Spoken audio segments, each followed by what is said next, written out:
there we go. Great, thanks, Sue. So I'll call the meeting of the WRC Brownfields Steering Committee to order at 5:02 p.m. Thank you all for being here. 4:02. And first item on the agenda is going to be agenda amendments. Do we have any amendments? So I have one amendment, and that is because the project that we're supposed to review today from the Greater Rockingham Area Services is had to pull out since we just found out today that they're not eligible for this funding. So I would like to take that off the agenda, and then at the end of the meeting, have a additional discussion about our assessment funds. If that's okay. Should be a pretty quick meeting though. How come they're not eligible?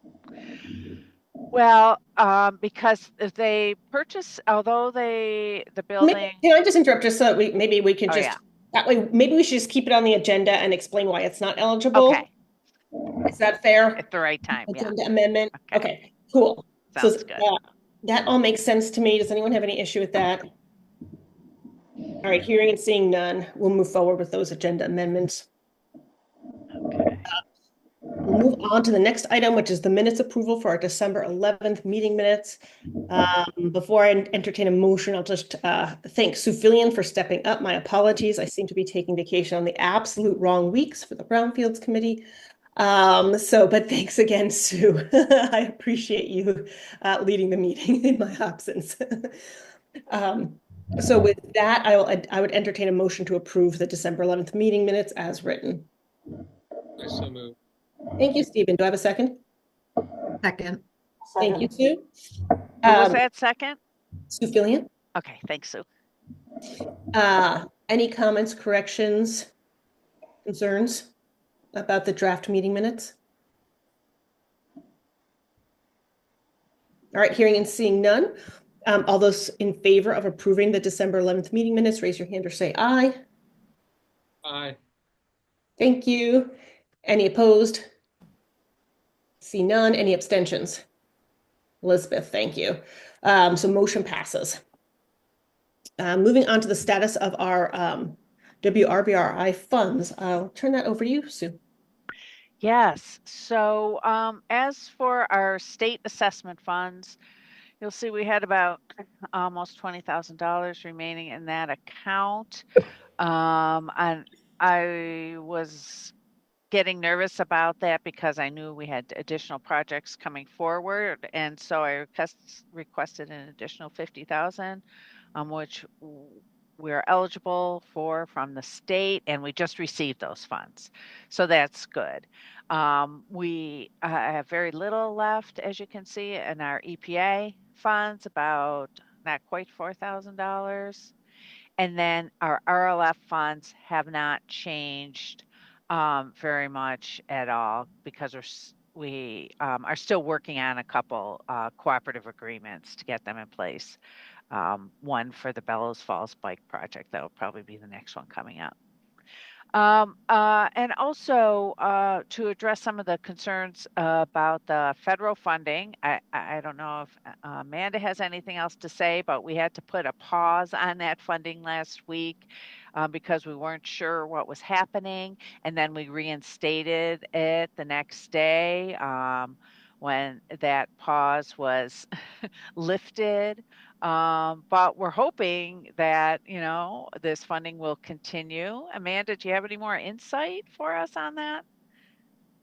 Yeah, so I essentially find out when you guys find out. It hits the media before anything, which is a little nuts. But if you can draw down and you have eligible expenses, I would encourage you to do it immediately. Don't hold it off like, until I have a couple and I'll do it all at once at the end of the week or something. If you could do it, just do it as soon as you can. So at least you'll have it in hand. But other than that, if you can draw down, just keep doing so. The only way, like even if orders start coming out, they should take care of it on their end in terms of like blocking ASAP and everything. but there were some reports of people who were still able to draw down despite the executive orders and such. But Yeah. that's all I could really say. Use your best judgment. Okay. Make sure everything's eligible like you always been. But yes. yeah, Okay. that's, Thank you. That's about it. Yeah. Does anyone have any questions on that? Oh. Another thing related to the RLF, just so you know, we've had an attorney reviewing our cooperative agreements to make sure that they're all in line with the most current terms and conditions. And that's going very well. That's he just completed his review, and I'm going to see if I have any other comments, but that's been a thing that has been in the works for a while. We had a hard time finding an attorney to do it, and now we have someone, so it's good. Can I just ask one question? Like, for example, I'll take the most recent loan that we're sort of issuing, the Bellows Falls Bike Project. If we have Yeah. a co-op, we've committed that money. Do we pull that on a reimbursement, or because the money's committed in a cooperative agreement, we can draw all that money down from the EPA first? Because I guess my No. fear is that we're committing to giving people loans, and if something stops, how I would hate to have somebody start a project for tens of thousands of dollars, but I don't know what to do get the about money that physically in hand. because it's all, we can only pay on a reimbursement basis. Okay, so that might be something, Sue, that maybe I would ask our attorney, since he's reviewing our contracts anyway, to check and make sure there's something in the agreements about either a government shutdown, or if, for some reason the government, I know we've been granted these funds on a particular, under a particular grant, but if that somehow, for some unforeseen reason, our funds are, stopped, or that grant is unexpectedly terminated, even though it's been promised to us, to make sure that we have that in our agreements and to make sure we're clear with our grantees. Because that's something that's worrying me, that we tell somebody go off and Yeah. spend, $65,000, and then they go off and do that, and then we can't get them reimbursed. They're out of pocket. Yeah. I believe that is in there, but I will double check with him. Although that still makes me nervous anyways, but not really sure what to do. Yeah. Elizabeth. Yeah. Yeah, I don't fully understand the ins and outs of those agreements and how the reimbursement happens, but if there is an opportunity to, I know it's cost reimbursement, but if there's an opportunity to bill more often so that the exposure is a lower amount of money, both for the grantee and for the regional commission, if that opportunity exists, I think it's a prudent thing to do in this current environment. Is requisition as often as allowed, and to the extent that capacity allows too. I know it can be an administrative burden sometimes to requisition funds, but if capacity allows and the agreements allow, that's one way to mitigate exposure, is to do it more often. Yeah, even with our EPA assessment projects, that is probably good advice for the consultants. Yeah, and I was actually going to say, let the grantees know they might be holding money up for, till they get all their, I don't know what I don't know what they may or may not do, but, it might be that, hey, you should be, every time there's a milestone or X percentage done, you might want to bill, otherwise you could be out. Money out of hand. I know that Chris had updated the executive board and the governing board that we are making sure we are up to date with all of our invoicing to state and federal governments, and that's a priority that's been expressed. And so we are doing that on the WRC organizational end, but I think it might be really good to make sure the grantees understand the risks and encourage them, even if it's bi-weekly, whatever they want to do. Don't hold off to the end of the project, or Yeah, because some of them do that. They don't, want to bill for small amounts too often, but they probably should now. Or they can make that decision, and as long as they, we're clear about the risk that Right. exists. Mhm.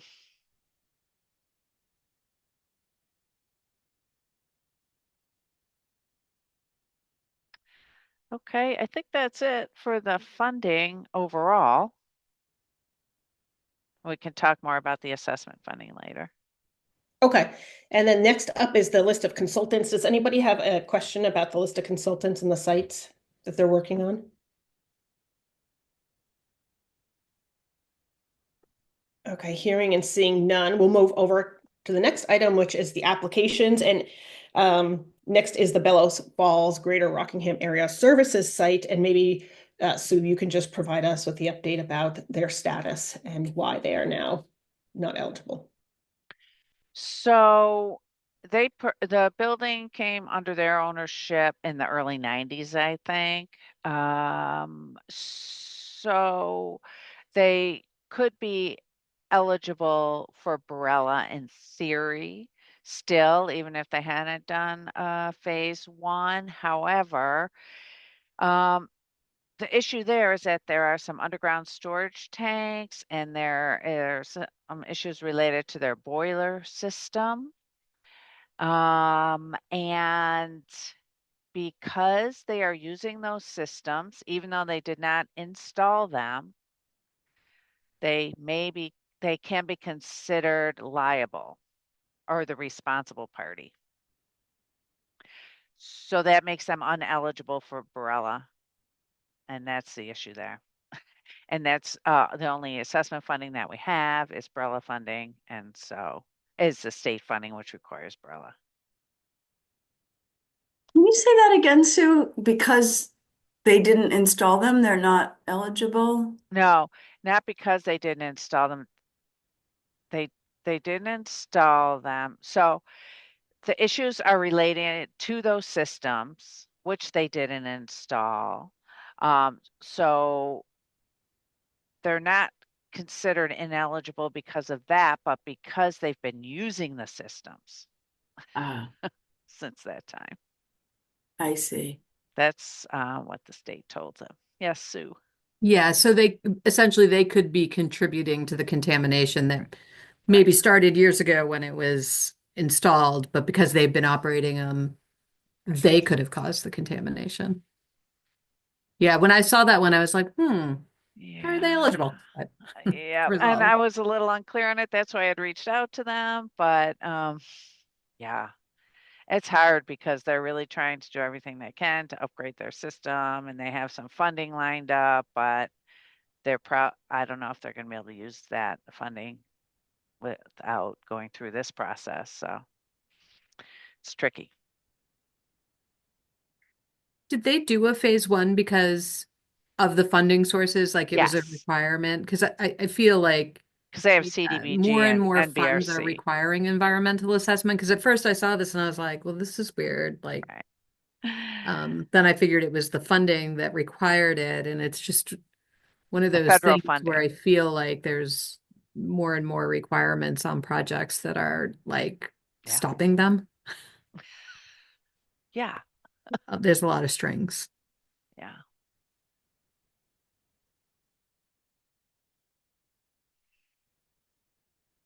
Okay. Any more questions on that?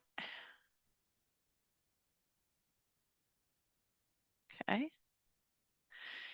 And then next up is a follow-up from last meeting, which is the Bellows Falls Bike Project. Right. And so at the last meeting, we approved a 95% grant and a 5% loan to help that project move forward. We did not, as a committee, discuss the interest rate or the terms of the loan. Most recently, we've been doing a 2% interest rate with a 10-year term. And so I wanted to confirm that it was acceptable to go ahead with that rate and term for this project.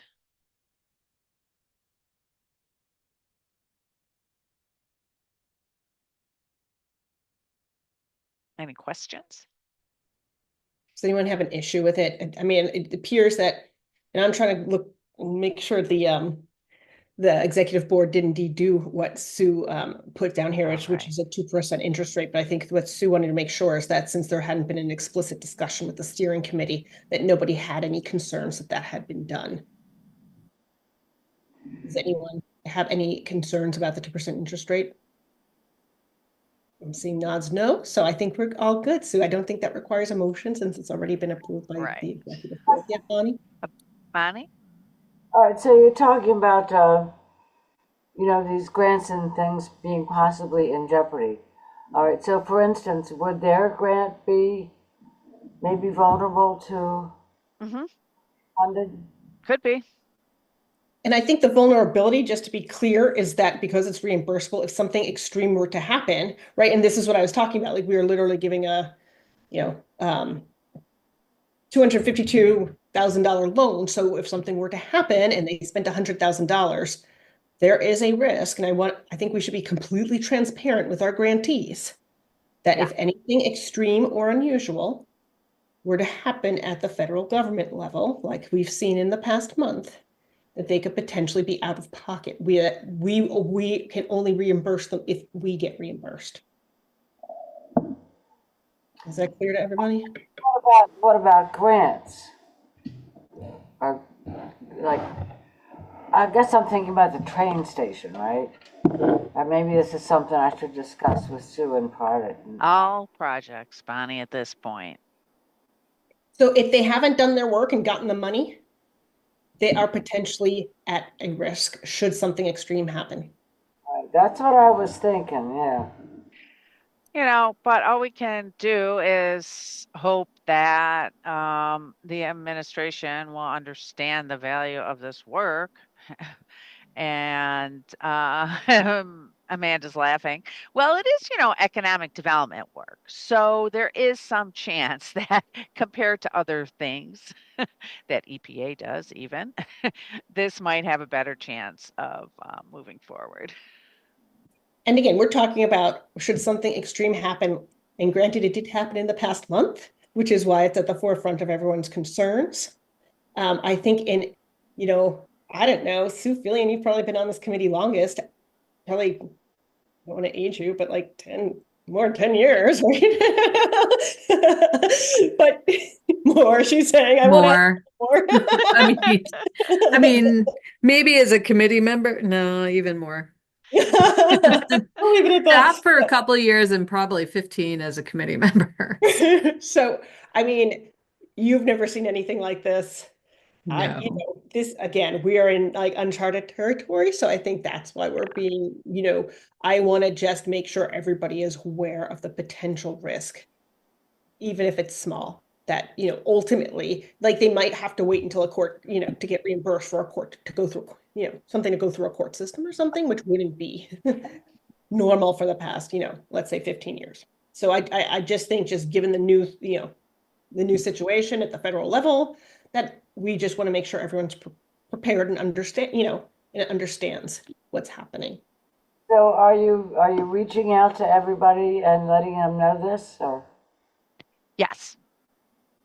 Yeah.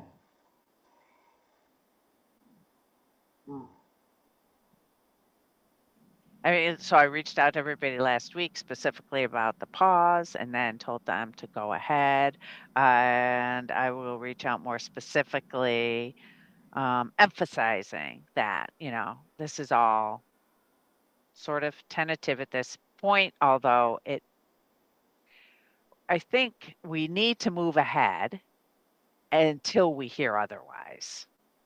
I agree. I just want to make sure people are aware that the pause can happen again, right? And so just we just say that we fully expect that we have grants in place, that we can only, it's pay when paid.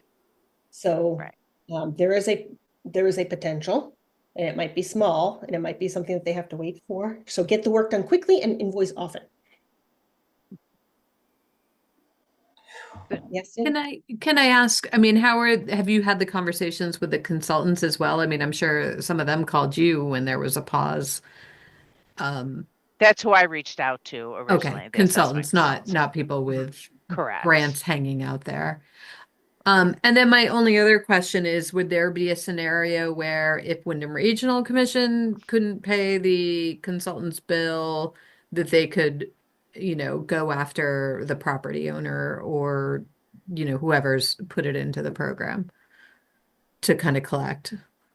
I can't think of anything in our contracts that would, you know, Yeah, allow I that, mean, but I don't know. Legally, I suppose it's possible. I, yeah. yeah.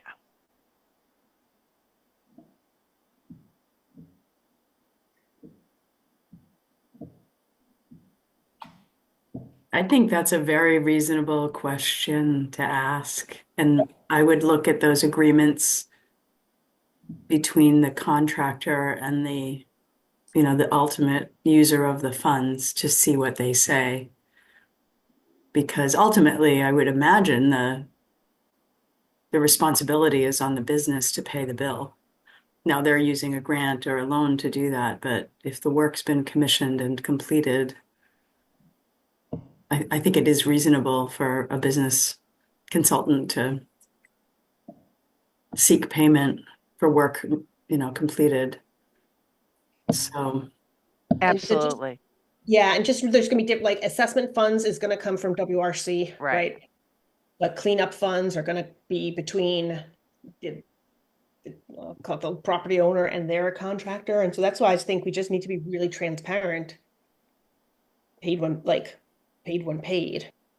and look at what the agreements say, because Well, I between think the that's between us and our contractors, yes. And I think that's sort of what we were talking about with our attorneys reviewing things. But we should make sure, yes, you're correct, Elsa. Sorry, I wasn't catching up with you. Yes, we should make sure that, if whatever the property owners are using, the grantees are agreeing to, that it should be paid when paid as well. You're right. Your point. Yeah. that's assuming that's how the agreement's written, I guess is what. Yeah, I guess what I would tell them is just seek, to consult with their attorneys and make Right. sure that's how it Yeah. is. Yeah. And give them sort of legal advice, but make sure that they are accounting for that potentiality. Well, thank you for bringing that up. I mean, if they stop paying for everything, we're all going to be in a lot of trouble anyways. This will just be a small part of it. I don't want to scare people too much from not doing development. Right. Also want them to be able to protect themselves and understand what's going on. Yeah.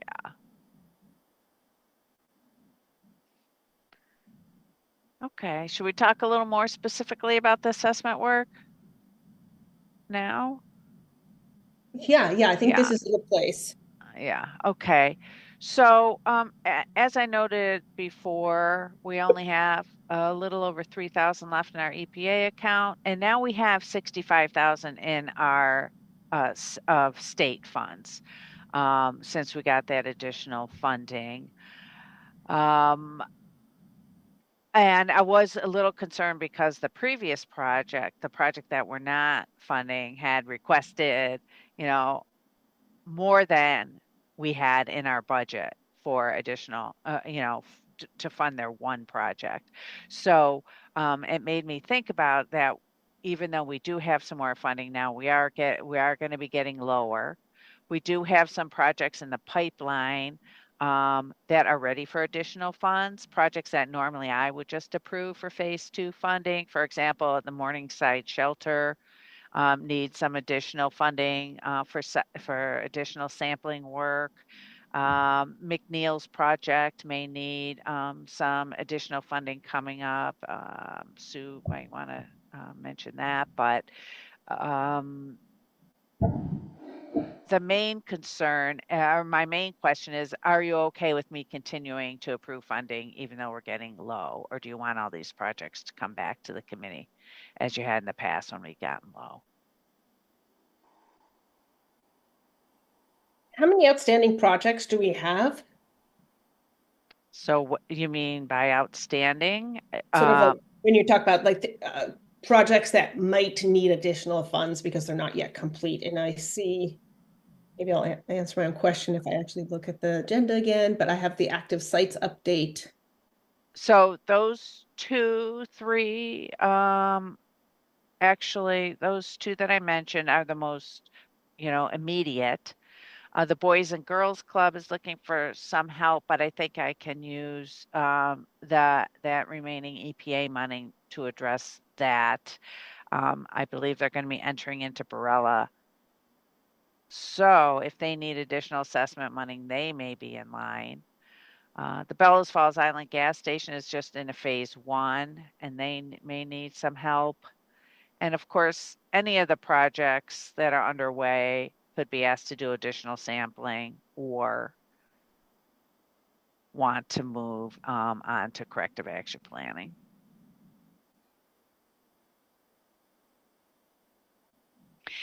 So we have plenty, I mean, we have plenty of RLF funds, right? We have, yeah, a lot. So it's really just anything that needs additional assessment funds. Mm-hmm. Is there a cap we want, like, do we want to say like, hey, we want to take a closer look at anything? I mean, that if we have less than $25,000, we want to start taking a closer look at the projects. I mean, I think the ones in process already in process, but I'm putting it out to the group. I guess I'm not.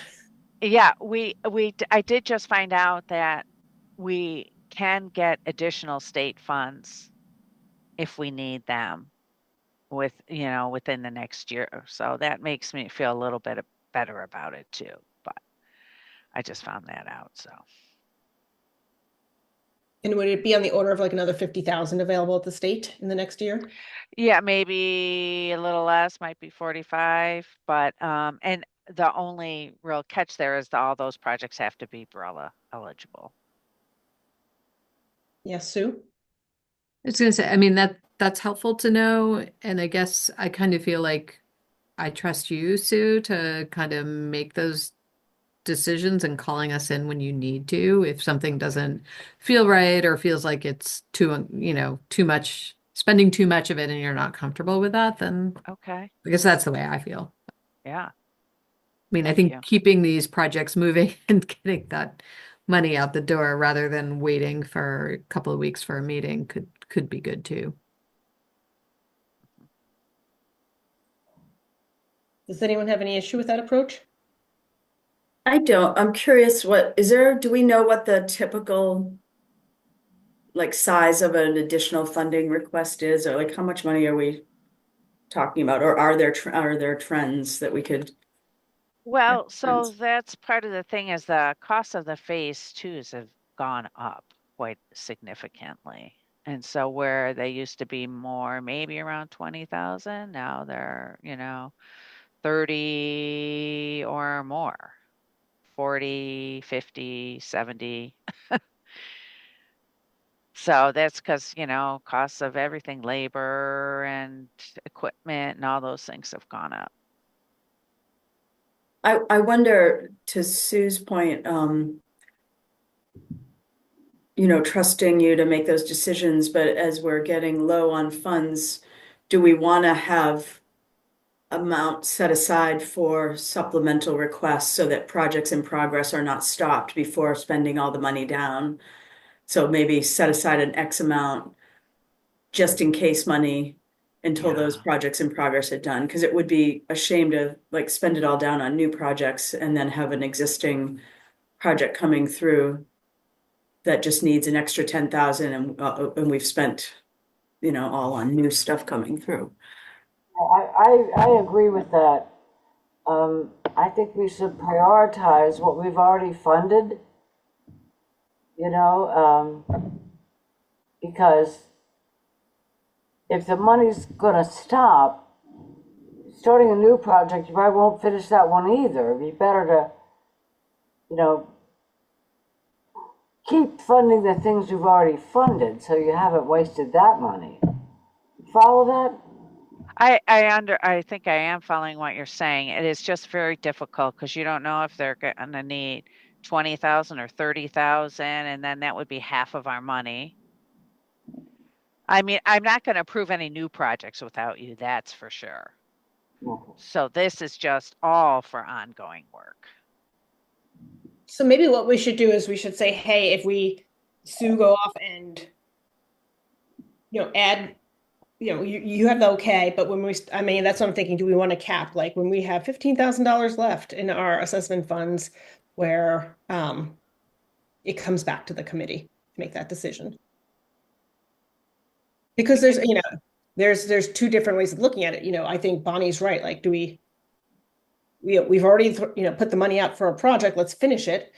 On the other hand, we don't know who could get money from other places or who could pay it for themselves, or if there's $5,000 that can go to a new project, if that could really get it over the hump. It's so hard to, so case specific, which is something I think we always struggle with when we start running out of money, is how to allocate it allocate it fairly and equitably if it's not on a first come, first served basis. So maybe what we should do is does $20,000 seem reasonable? Hold $20,000. And if we go dip below that in our assessment fund, that enough, you say the price keeps going up. It may be enough, it may not. That's the thing. You don't know. So I know another way to deal with that is if we know costs are escalating and it's likely that people are going to come back, we could just make some reasonable assumptions of per project based on where they are in the process, set aside X amount for projects in progress in like a supplemental fund. And, as those projects sunset, that supplemental amount that we held for that project, it's moved back over to new projects. And, so it's a bit of shifting, but it does hold out the possibility of existing projects having enough funding to get across the finish line. I think that sounds like a good procedure. Can we just parse something out for me? I want to understand something. When we talk about escalating funds or escalating costs, I think things are costing more. I'm assuming we already have estimates in place for our current projects that are ongoing and that those estimates are accurate. I think the issue comes in right when they find something else that they need to do. Is that correct, Sue? Because you don't know what else you're going to need to do until you have the results from, one step to the next.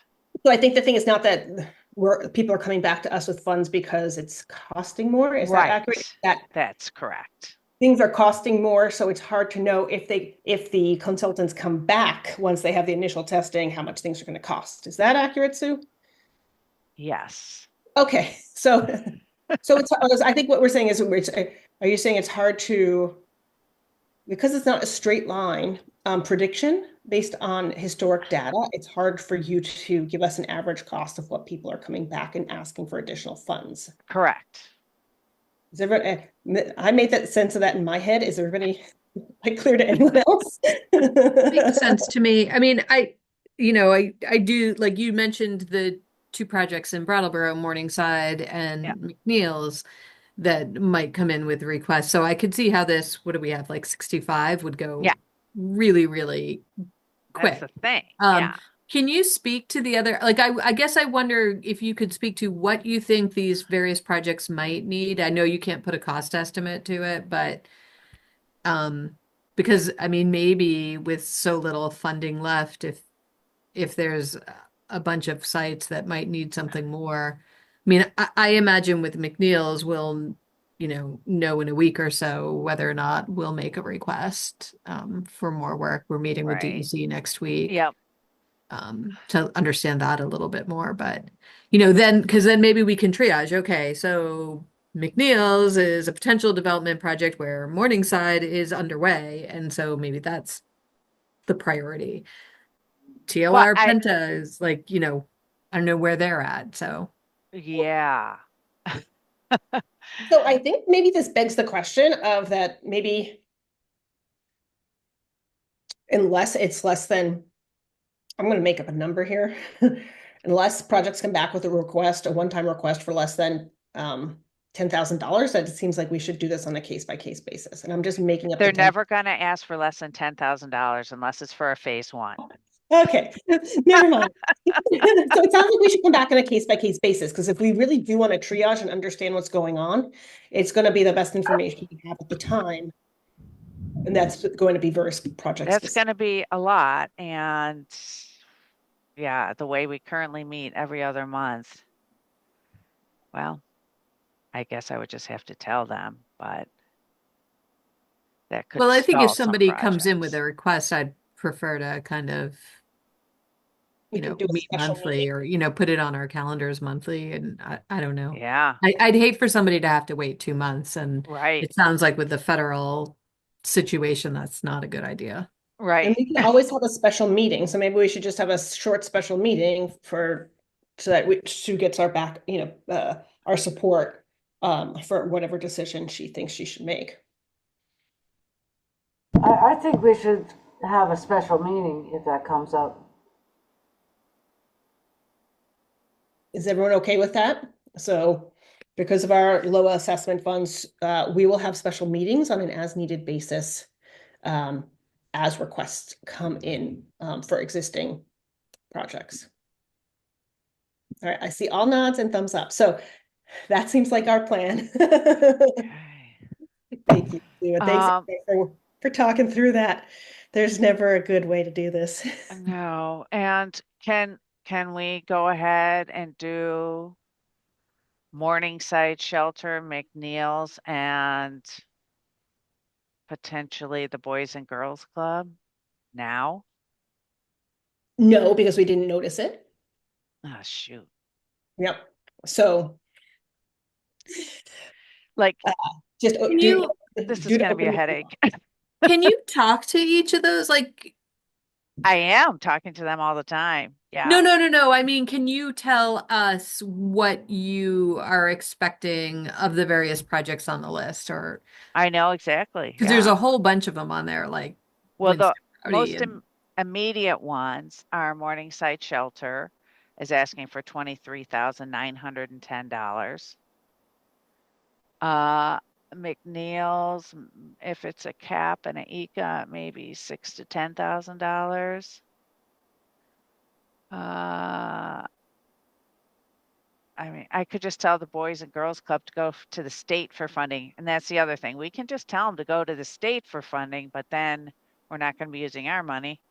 So sort well, of a doesn't the state catch. send them to you first? Yeah. No, I mean, but So there's a what lot is of needed at Boys and Girls? Is that an ECA cap as well? Right now, they are looking for assistance applying to Brella. So that's the EPA money. So that's fine. But they may need to do additional vapor sampling. And So that I think what might be helpful, maybe we should, Sue, if you want, Sue Westa, sorry. I knew you meant. Sorry. Is I think maybe why don't you talk to those grantees and say, hey, we're going to need to do special meetings moving forward. We want to get this to you as quickly as possible. Can you get us the documentation so that we can make the decision and give them a deadline, ask them to, and we could do a schedule. We could do a meeting for next week. Does that make sense? I'm just totally doing this off the cuff. Okay. Yeah. If that's what we need to do. It's going to be a lot of coordination and, sort of extra on my part, but that's okay. Does it have to be next week? That feels really quick. Again, I was Well, just I thought I was going to be able to tell them that they could go ahead. So I told them that already. I would tell them tomorrow, but I'll just tell them they have to wait 2 weeks or something. Well, again, we could do a meeting on 2 days' notice, particularly if it's time sensitive. So why don't you think about this because you're on the spot too.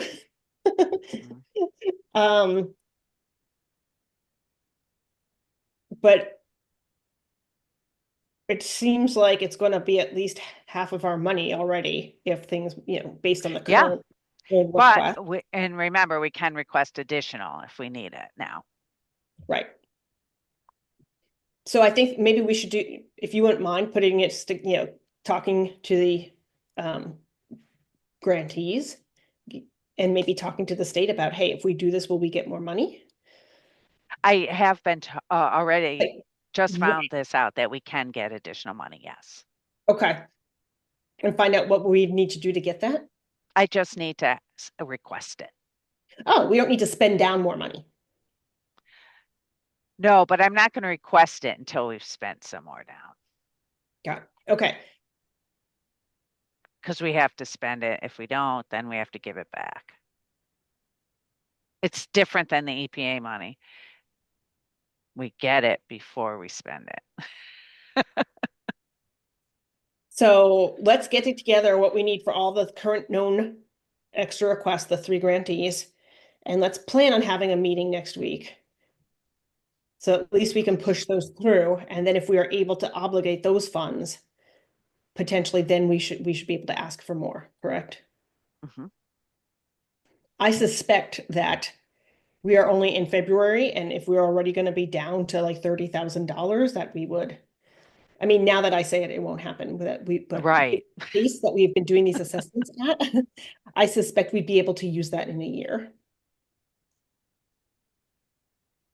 Do we set a date and time right now for that meeting?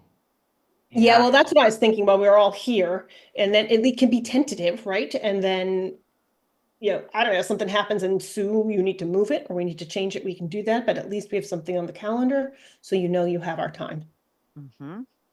Do you want to do next Wednesday? Yeah, I could do that. Like next Wednesday at 4. I'm not available. Are people available Thursday at 4, the 20th? Yeah. Is anyone not available Thursday, the 20th at 4 p.m.? Let me double check on Thursday. Check your calendar, Sue. You're the most important. Let's see. I have a call at 3, but yeah, I can do that. 4 o'clock on Thursday. The 20th? Correct. It's gonna be tight, but yeah. Or do people prefer like 8 a.m. so you get it out of the way and like work isn't involved yet? No. I'm free at 8 a.m. on Thursday too. I'm not available at 8 on Thursday. I have traffic safety. I'd much rather be at Brownfields, so.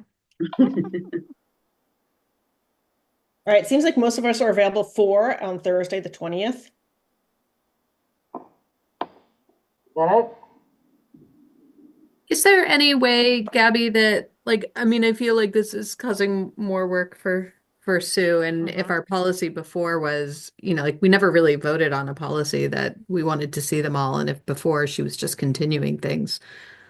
I don't know. No, that was all by agreement. Like we knew she was doing it and we said that's all okay for existing. And I think that's why she's bringing it to us is that we had, is that we're running low on funds. So again, we could do whatever we You're saying we can do whatever we want? Oh yeah, we can make a decision as a group to, give Sue whatever guidance we think is best. Yeah. I know I remembered before when you had asked me to come to you when the funds had gotten low, and then you said that wasn't necessary anymore. I don't know, we do have a little bit of leeway here since we can get additional funds, but. Or do we want to say, okay, go ahead on the 2 projects we know about with the estimate up to be $33,000 with the assumption that you will also at the simultaneously ask for additional funds from the state.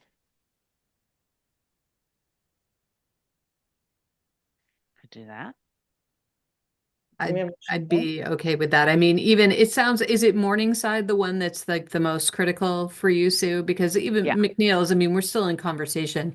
Town's not in a rush. We can wait on that one, I think. But, if Morningside is the one that you're feeling most stressed about, then I'm comfortable really saying you should move ahead with that. That is, we need that development in the region, and I don't think we need any more barriers. So I'd be comfortable letting that move forward and then, spending the next month or whatever, getting the other ones in a row or in line. Everyone okay with that? With saying, I'd be fine with saying, hey, you use the $33,000 and without coming back to us as long as we ask for more money.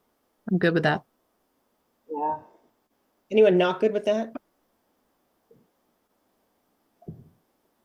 All right, so I think we have a path forward, but if we need a special meeting, we can always do that.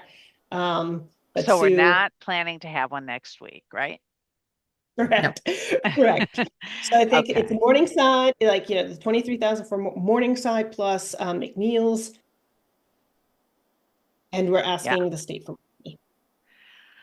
And Okay, then you that don't sounds good. special meeting. And then when we get down low again, we can have this conversation. Or call a special meeting, yeah. Yeah. Thinking right. when we get down closer to like 20,000 again or something, or 30. Well, that's what I would think. Okay. That sounds good. And all the, this is all always like in motion, right? It's very fluid, like Yeah. put in the program, then people can't use the money, then they need extra. So, and then we, get more money from the state. So it's always sort of a lot of puzzle pieces to put together. So thanks, Sue. Yep. Yeah, maybe we'll be able to apply to EPA next year for more assessment money. All right, so I think we have a path forward on all of our projects, our active sites. Any other questions about our active sites that Sue listed for us in our agenda? No, okay. Any public comment? So this is the time for anyone to speak about something that was not on the agenda. Yeah, Civilian. One thing, I just want to say, Amanda, thank you for your service. I'm sure it's really hard for you right now, and we really appreciate all that you do and the EPA has done for us. So thank you. I mean, I'm only able to do what I could do because of all you guys and Sue very dutifully just getting everything in perfectly. So I also appreciate what y'all do as well. It's a trip. We'll see. I don't know if I'll make it to the next one. We'll see. Oh, that Thanks, is still a good Amanda. attitude, and you're laughing. But yeah, I think we all feel the same way, and we appreciate, everyone at the EPA. For sure. Thanks for bringing that up, Sue. All right, any other public comment? That was a good one. Mhm. All right, with that, I would entertain a motion to adjourn. So moved. Thank you, Bonnie. Do I have a second? Second. Thank you, Elizabeth. Non-debatable motion. All those in favor say aye or raise your hand. Aye. All right, that's unanimous. So with that, we are adjourned at 4:49 p.m. Thanks all for your discussion today. Thanks, Thank everyone. you. Take care.